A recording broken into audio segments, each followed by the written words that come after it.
ملک شام ایک قدیم اسلامی ملک ہے جو نبیوں کا مسکن رہا ہے، جہاں بے شمار انبیاء کرام مبعوث کیے گئے۔ اسلام کی آمد سے قبل شام سلطنت روم کے ماتحت تھا، جس کی جانب پہلا لشکر نبی صلی اللہ علیہ وآلہ وسلم کے بعد حضرت ابوبکر صدیق رضی اللہ تعالیٰ عنہ نے روانہ کیا اور حضرت اسامہ بن زید کو لشکر کا امیر بنایا۔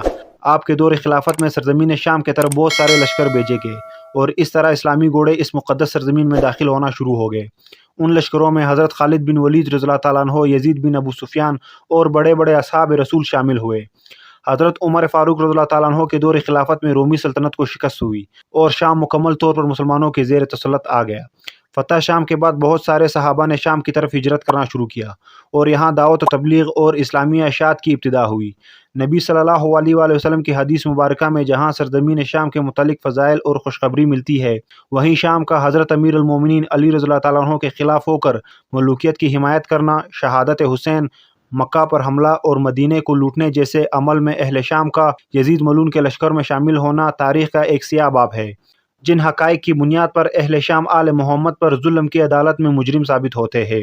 روایتوں کے مطابق واقعہ کربلا کے بعد جب اہل بیت کا قافلہ بیڑیوں میں جکڑے شام میں داخل ہوئے تو شامیوں نے اپنی جہالت کی بنا پر اس قافلے پر لعن طعن کیا اور یزید کا فاتح کا جشن شام کی گلیوں میں منایا گیا۔ جب اہل بیت کے اس مظلوم قافلے کو یزید کے دربار میں لے جایا جا رہا تھا تو سپاہیوں نے شام کی ایک مسجد کے قریب قافلے کو روکا۔ وہاں ایک شامی شخص موجود تھا جو ناصبی تھا اور اہل بیت رسول سے بغض رکھتا تھا۔ جب اس نے قافلے کو دیکھا تو اس نے کہا، شکر ہے خدا کا جس نے تم لوگوں کو ہلاک کیا اور بغاوت کی آگ کو بجھایا۔ وہ اہل حرم کو مسلسل بے عزت کرتا رہا اور الٹی سیدھی باتیں کہنے لگا۔ جب امام سجاد نے اس کی باتیں سنی تو آپ نے فرمایا، میں نے تمہاری باتیں سنی اور جتنے بھی بغض و حسد کینہ کی آگ تمہارے دل میں تھی اس کو تم نے اگل دیا، لیکن انصاف کی بات یہ ہے کہ جس طرح میں نے تمہاری باتیں سنی تم بھی میری باتوں کو غور سے سنو۔ امام سجاد نے فرمایا، کیا تم نے قرآن پڑھا ہے؟ شامی بولا، ہاں پڑھا ہے۔ امام سجاد نے فرمایا، کیا تم نے اس آیات کو بھی پڑھا ہے؟ اے رسول خدا، آپ کہہ دیجئے کہ میں تم لوگوں سے کوئی اجر نہیں چاہتا ہوں سوائے یہ کہ میرے اہل بیت سے محبت کرو۔ سورہ شورى۔ شامی بولا، ہاں پڑھا ہے۔ امام سجاد نے فرمایا، وہ رسول کے قریبی رشتہ دار ہم ہی ہے۔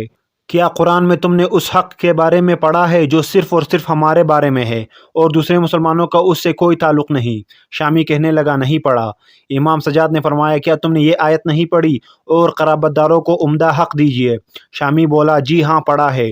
امام سجاد نے فرمایا، ہم وہی ہے جن کے بارے میں اللہ نے اپنے نبی کو حکم دیا ہمارے حقوق کا خاص خیال رکھے، انہیں محترم جانے۔ شامی بولا، کیا آپ وہی لوگ ہیں؟ امام سجاد نے فرمایا، ہاں۔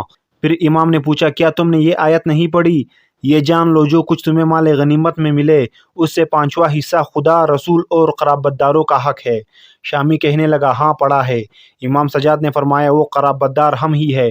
پھر امام نے پوچھا، کیا تو نے سورہ عذاب کی وہ آیت نہیں پڑھی جو ہمارے حق کے بارے میں ہے اور دوسرے مسلمانوں سے اس کا کوئی تعلق نہیں؟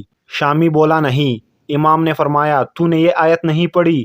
خدا نے یہ ارادہ کر لیا ہے کہ اے اہل بیت وہ تمہیں ہر قسم کی نجاست اور گندگی سے دور رکھے اور اس طرح پاک و پاکیزہ قرار دے جو پاک و پاکیزہ قرار دینے کا حق ہے۔ سورہ احزاب۔ یہ سننا تک کہ بوڑھے شامی نے آسمان کی طرف ہاتھ اٹھا کر 3 مرتبہ کہا، خدایا میں نے توبہ کی اور میں اہل بیت کی دشمنی سے بھی توبہ کرتا ہوں۔ میں ان لوگوں سے بیزار ہوں کہ جنہوں نے اہل بیت رسول کو قتل کیا۔ میں نے اس سے پہلے بھی کئی بار قرآن پڑھا تھا مگر حقائق قرآن سے آشنا نہ تھا۔